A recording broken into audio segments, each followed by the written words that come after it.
to reach into the backs of your memory and think about Paul, because this is Paul's letter to the church of Philippi, and we need to think about what's going on inside of his mind as we look at this, particularly this passage today. So, what did Paul suffer for the sake of name? If you remember, God told Ananias, not the bad one, the good Ananias, that he was going to show Paul what he must suffer for his name's sake. So what did Paul suffer? This is a question. I got a microphone. What did Paul, think about all the stories you can read in the book of Acts about Paul. What did Paul suffer for the sake of the name? Prison, shipwreck, beating, stoning. He was bitten by a snake and it made his eyes bad. Oh. Wow. Right? I didn't know that. I never tied those two verses together. We learned something every day. Yeah, that's right. Bitten by a snake. Yeah, he was bitten by a snake. That'll have an effect. Prison. Arrested a couple different times, and then the one we're looking at, we talked last week about being chained to a Roman soldier. That's got to be a lot of fun. What else? Anything else? Heard shipwreck. You can read some of this in Acts, 2 Corinthians 11 and 12. I would encourage you to look at that. 2 Corinthians 11 and 12 about this. But it's also in Acts 14 as well.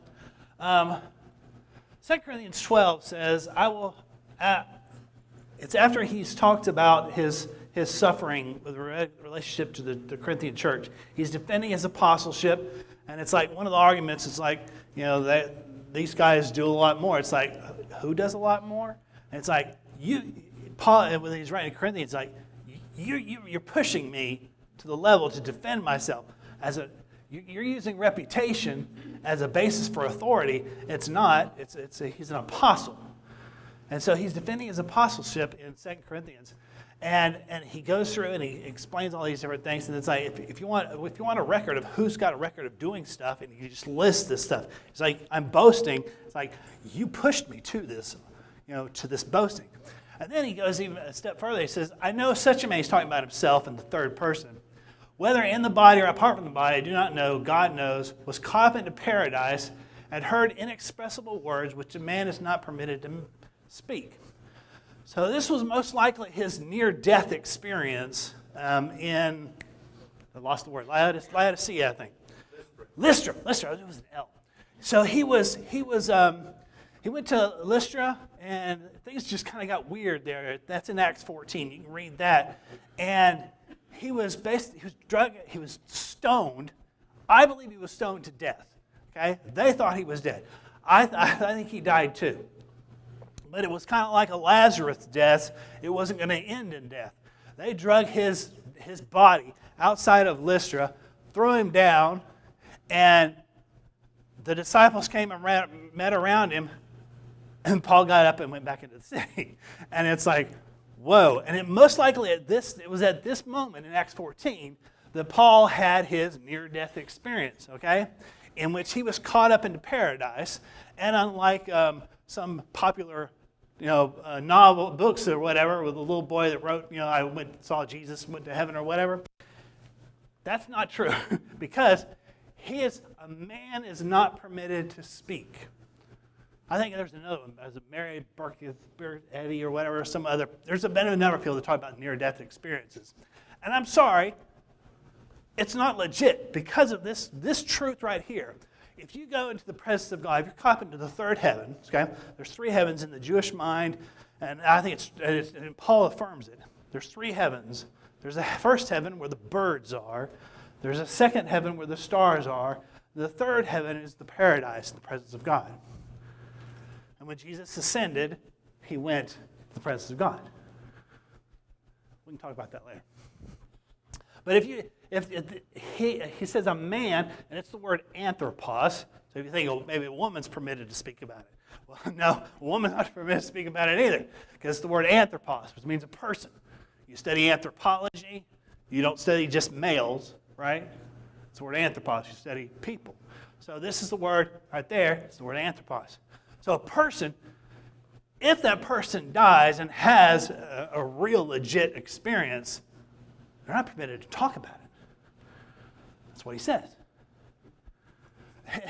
But he also says it's inexpressible. What he saw in that death experience, it's inexpressible. He didn't have the vocabulary to put this experience of death and paradise into words. So I want you to keep that in mind as we look at this passage in Philippians where he says, well, we're going to get into it. So in the context, last week he talks about, I just forgot. But you have to read this. But he's affirming what he just said. Oh, about being in prison. In this circumstance. So all these other circumstances he's been in for years, okay? And now he's in this circumstance. He's like, yes, I will rejoice. I've been through all of this for the sake of the gospel. I'm being changed to a Roman soldier. Man, he doesn't bring in what we looked at in Acts in 2 Corinthians 11. It was like, this is in a sense, it's a walk in the park. Being shipwrecked, being bitten by a serpent, having eyesight problems, that's a walk in the park and being sitting and having a nice peaceful day next to a Roman soldier, maybe. But he says, even in this circumstance, I will rejoice.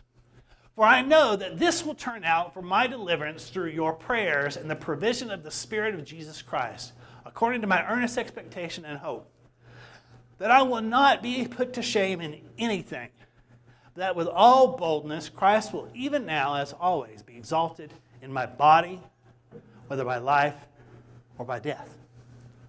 For to me, to live is Christ, and to die is gain. But if I am to live on in the flesh, this will mean fruitful labor for me, and I do not know which to choose. But I am hard-pressed from both directions. I have the desire to depart, but to be with Christ, for that is very much better. Yet to remain on the flesh is more necessary for your sake. Convinced of this, I know that I will remain, and continue with you all for your progress and joy in the faith, so that your proud confidence in me may abound in Christ Jesus through my coming to you again. We're going to look at a few phrases in this. First one, let's look at the deliverance. For I know this will turn out for my deliverance. He doesn't know what that deliverance is going to look like. It's basically two options. Either he's going to be executed or he'll be set free. One of those two. But with him, it's like, that's deliverance. Either way, he's okay with it. And it's going to happen through their prayers. I think what the suffering that he's talking about is that their prayers are going to shorten that. That he wouldn't have to sit here in this suffering for an extended amount of time. That he would get delivered from it. And let's kind of look at that. We're going to kind of rightly. When you're looking at a text, you want to rightly divide it. And so when you look in it, you look at words that are in contrast. So when you interpret something like in Galatians, there's contrasts. When you rightly divide Galatians, when you rightly divide the book of Romans, you look at contrasts. That's what I believe when Paul says, you rightly divide the word of truth, you cut it straight. So you divide between, this is not a hermeneutics class, or interpretation class, but you divide between Old Covenant and New Covenant. There's just differences there. Different time periods. You rightly divide between different types of literature. The Bible is not this level-playing book. You have to rightly divide it. So let's look at this. He's talking about shame, and he's talking about boldness. But then he sets aside the shame. He's not going to be ashamed. Just kind of, that's not even on the table. Okay? And so he just looks at boldness. And with boldness, Christ is going to be exalted. Christ is going to be exalted. And then there's a contrast there. Life or death. So we're going to rightly divide this. We're going to look at life. Let's look at death first. It's always nice to end with life. So death, but for him to die, it's gain. He's already been caught up to the third paradise. He knows, he can't really put it into words. He knows it's a gain. It's a win-win situation with him. It says it's very much better. Very much better. That's something we need to keep in our mind too. But on the other side, life. For him to live is for Christ. That's his focus. Christ is his focus. Christ's kingdom is his focus. It's Christ. For him to live is Christ. Christ. Christ. What's the answer in Sunday school for the little kids? Every answer is Jesus. It's Christ. All right? But it's not just, it's fruitful labor. That his ministry is going to continue. That he's going to be writing these letters from prison. That if he gets out, and if he's not delivered out of prison, that he's got time to write these letters. And they're called the prison epistles. He writes these letters while he's in prison. And that's fruitful labor. It's fruitful labor 2,000 years later among us. 2,000 years later, his fruitful labor sitting in a prison is the most published document in the entire world. It's not on the New York Times bestseller list because it would always be there. Translated into more languages than any other book. Fruitful labor? Yeah. But he did that while he was in prison. For your sake necessary. For your progress and joy. He knew that they would need to progress from where they were and go through things to have joy. Now let's look at the word joy for a little bit.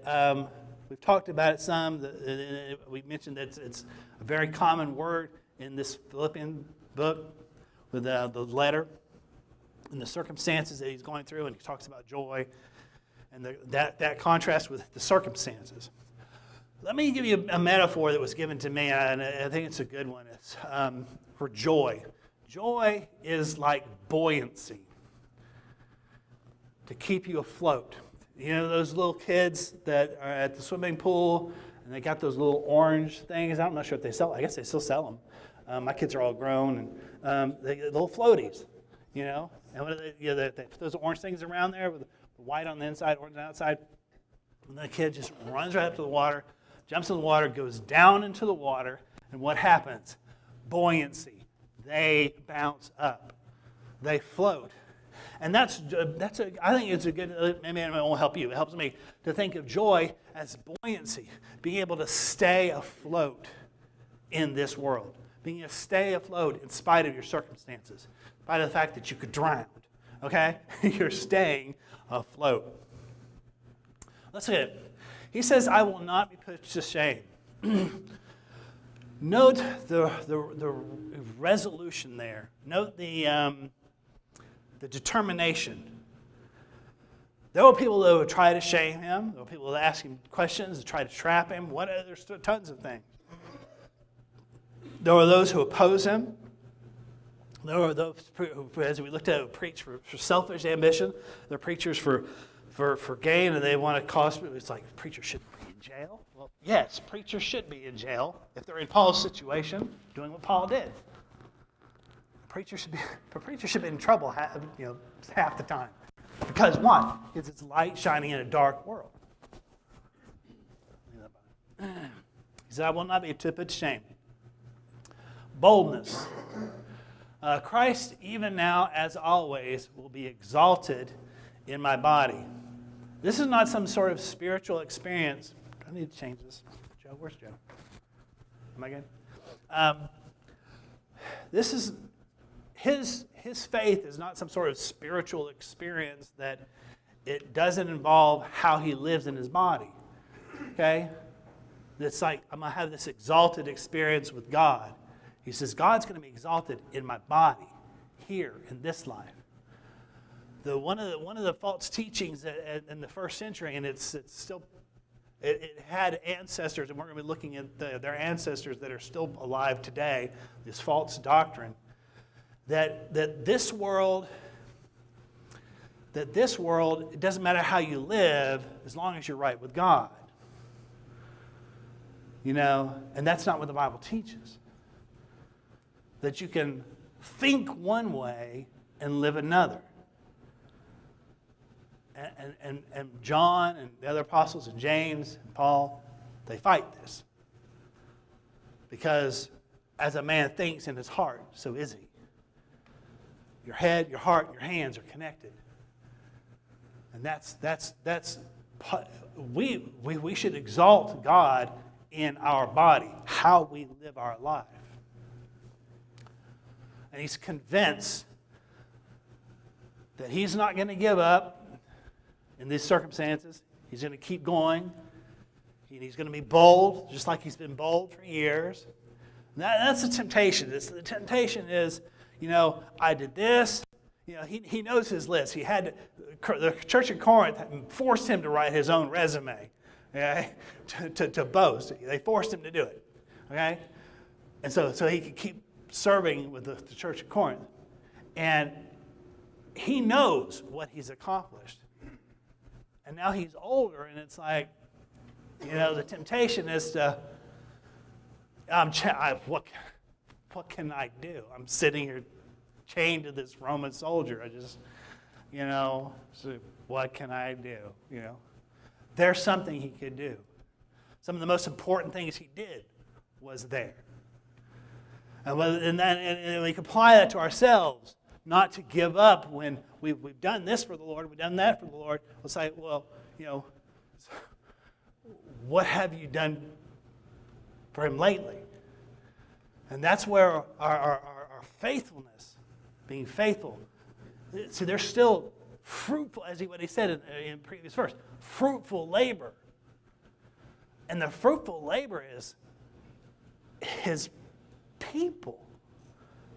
We're investing in people. You and I switched ministries. It switched. You gave me yours and you took on it.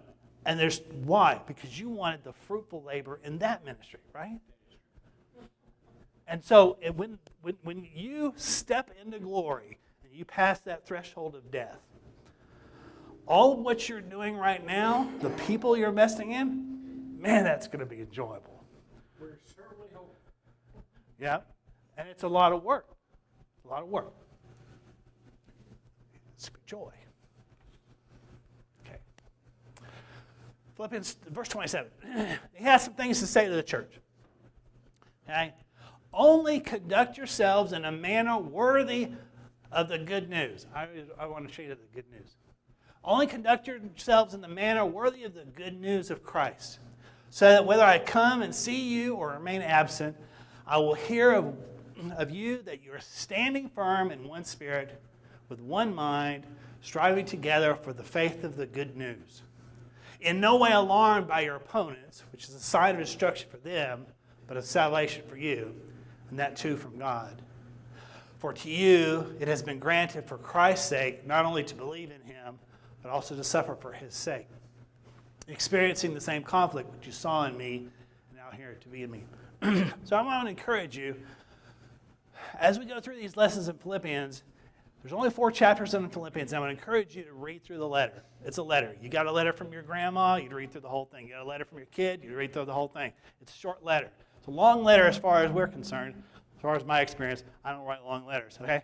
So I would encourage you to read through it. A couple different translations. Read out of the New American Standard, like something a little prettier. Read it out of the King James. You read it in different translations. If you can find an interlinear, that's interesting to read it out of an interlinear. A little bit slower, but that's good. Slow down.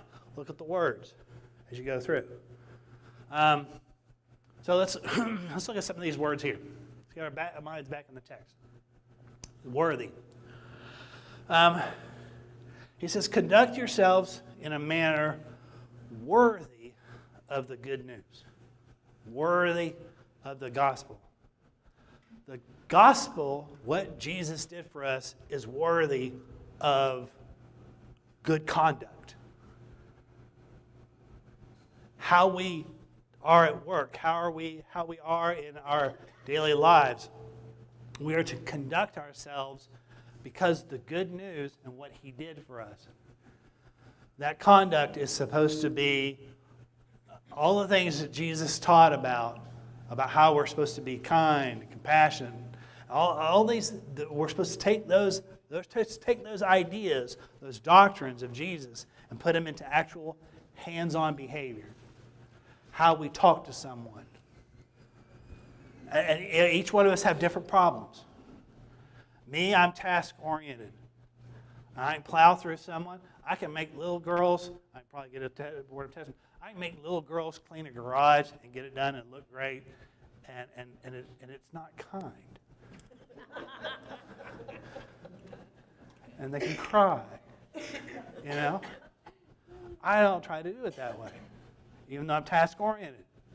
And so you have to find out where do you need to grow? What is the quality?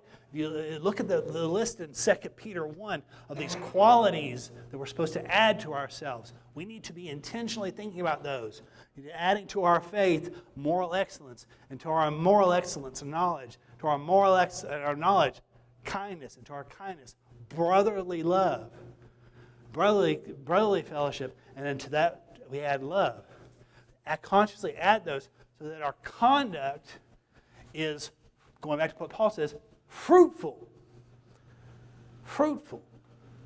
Peter says in 2 Peter 1, if you have these qualities and they are yours, you own them, and they're increasing, they render you neither unfruitful or useless. But if we're adding these qualities that Peter lists, we're useful. I want to be useful. I want to be useful. I want to be fruitful. But it's how we conduct ourselves. And it all goes back to the good news. And he tells them to stand firm and not be alarmed. Because light shining in a dark world, the dark world does not like the light, but we stand for the truth, we stand for goodness, we stand for right. But we do it so different than the world fights. I'm talking with the guys, some of the teachers that were working on a series in the fall, and it's something that we need to contend with. It's like we want to encourage y'all to contend and not be contentious. How we do it. You can fight without being a jerk. Okay? So he says, did you stand firm, not be alarmed? One spirit with one mind, striving together. And this is going to require unity. It requires conversations. I've talked about this before in this class. We can't be unified if we don't talk about things. Mommy and daddy can't agree if you don't talk about things. All right? You got to talk about things. Be on the same page. Pulling together. Striving together. And as a church, we have to have conversations. That's why it's important to be in a small group, be important to be in a class, be in a men's group, women's group, whatever, to have conversations, to be more unified. So that the doctrine of Christ, the doctrine of the apostles and prophets is lifted up and that we can be unified in that. If there's something that you have in your head that, and I know it's hard, but if you have it in your head, it's like, well, that doesn't sound like what this person said. Let's have some conversations.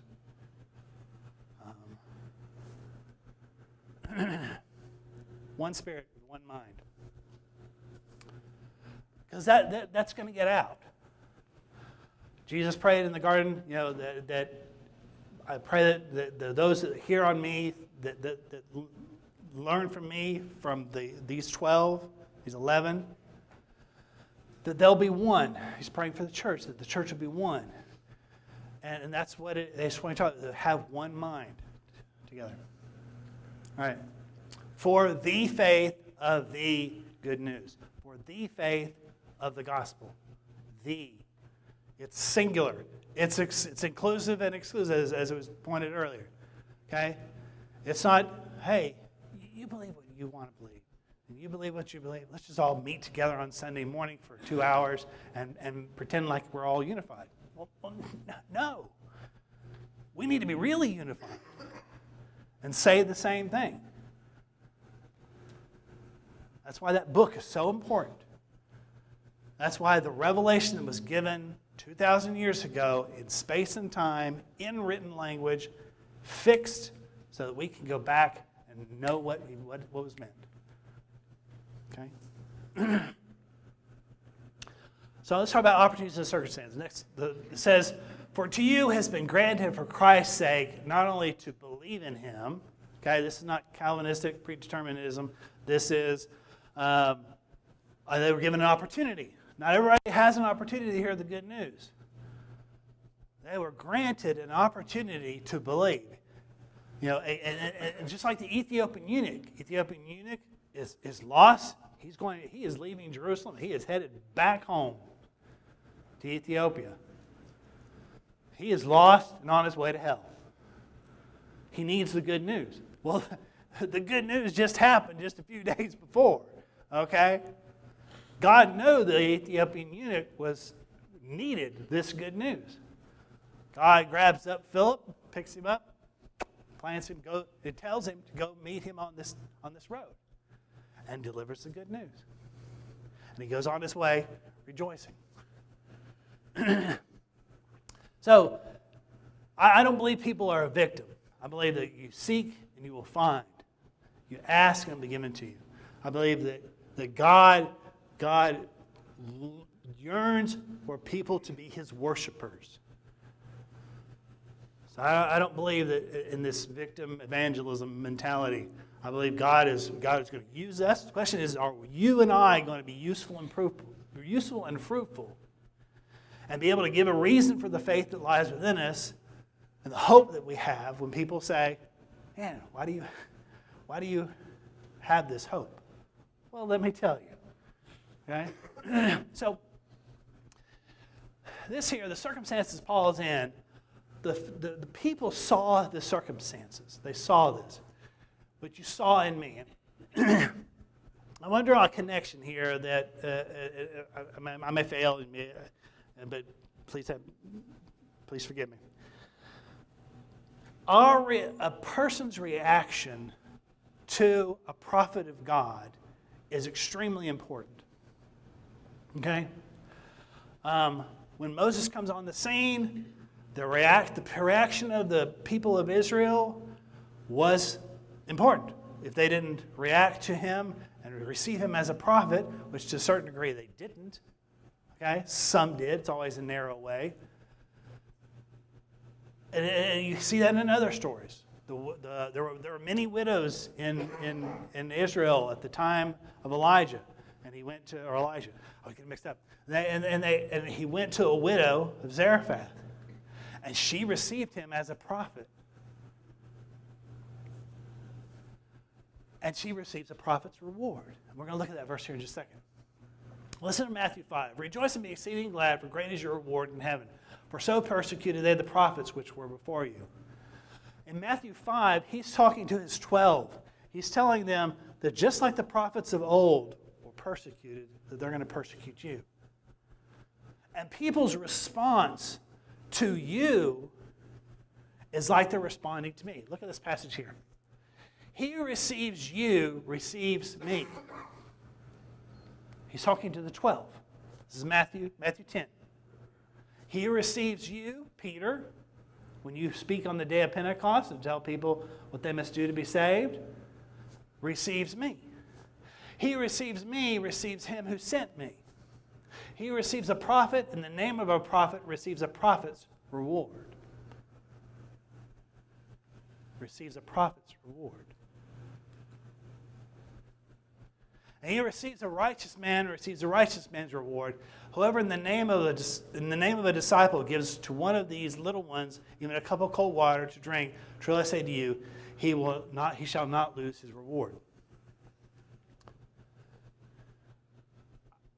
What that means in our day and age is our response to this message.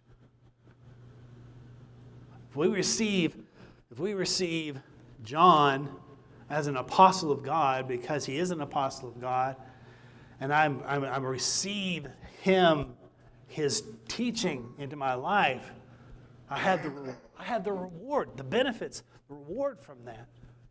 And those rewards we're laying up in heaven. Those decisions we live our lives and how we conduct ourselves, we're laying those treasures up in heaven. And those relationships with one another that we're building, we're laying those treasures up in heaven. I think we'll appreciate it even more. So I want to close with this question. What will you suffer for the sake of the name? And we could all be like the 12 sitting around the table, the Last Supper, and like, yeah, I'll do it. You can count on me. I'll be there. But when it comes down to it, we might not follow through. But we need to. And when we fail, we need, as Jesus says, when you turn, strengthen the brethren. When you turn and you come back, strengthen the brethren. And the life of suffering is not a once and done type of thing. And there's lots of types of suffering. Sometimes we suffer for our own sin. Sometimes we suffer for someone else's sin because someone else has done something, and so you have to suffer through the consequences because you're connected with that other person. All of us suffer for a decision, thousands of years later that Adam and Eve made. But what will you suffer for the sake of the name? That's a decision that you need to start making now. That you're willing to suffer whatever for the sake of the name. And I hope for us it's just a slight inconveniences. That's not the way life is. You may have your heart broken because you are standing on the firm for the faith of the gospel, and someone else has gone away. And they're nowhere near Christ anymore. And have your heart broken. There's lots of types of suffering. And the question I ask for you, are you resolved and confident to be bold that I will suffer whatever? And I trust that He will let certain things. It's like, okay, He can handle this. Okay, He can handle this. Nah, He can't handle that. It wouldn't be pertinent for this situation. What some of y'all in this class go through, I'm sorry, couldn't handle it. I don't think I could, but you know what I need to do? I need to like, wow, that person is resolute and determined, glorifying God in that? Wow, that's painful. Well, look at the faith, and that strengthens my faith.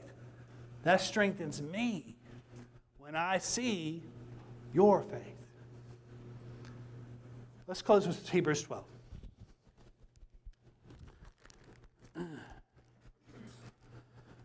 Hebrews 12, verse 4. There's not a clock in here, so. Hebrews 12, 4. Listen to this. Well, let's go up to 3. Man, let's go back to 3. For consider him who has endured such hostility by sinners against himself, so that you will not grow weary and lose heart. You have not resisted to the point of shedding blood in your striving against sin. And then he's talking to them, and maybe he's talking to us, and you've forgotten the exhortation which is addressed to you as sons. My son, do not regard lightly the discipline of the Lord, nor faint when you are reproved by him. For those whom the Lord loves, he disciplines, and he scourges every son he receives. It is for discipline that you endure. God deals with you as with sons. What son is there whom his father does not discipline? But if you are without discipline, of which all have been partakers, then you are illegitimate children and not sons. Furthermore, we have had earthly fathers to discipline us, and we respected them. Shall we much more rather be subject to the Father of spirits and live? For he disciplined us for a short time, for they disciplined us for a short time, and he did as seemed best to them. But he disciplines us for our good, so we partake in his holiness. Let's close with prayer. Father, we thank you for the example of Paul, and as we receive his teaching, and we look forward to the rewards that we will get as we participate in the sufferings of your kingdom, as we stand firm and love you in this life. In your Son's name, amen.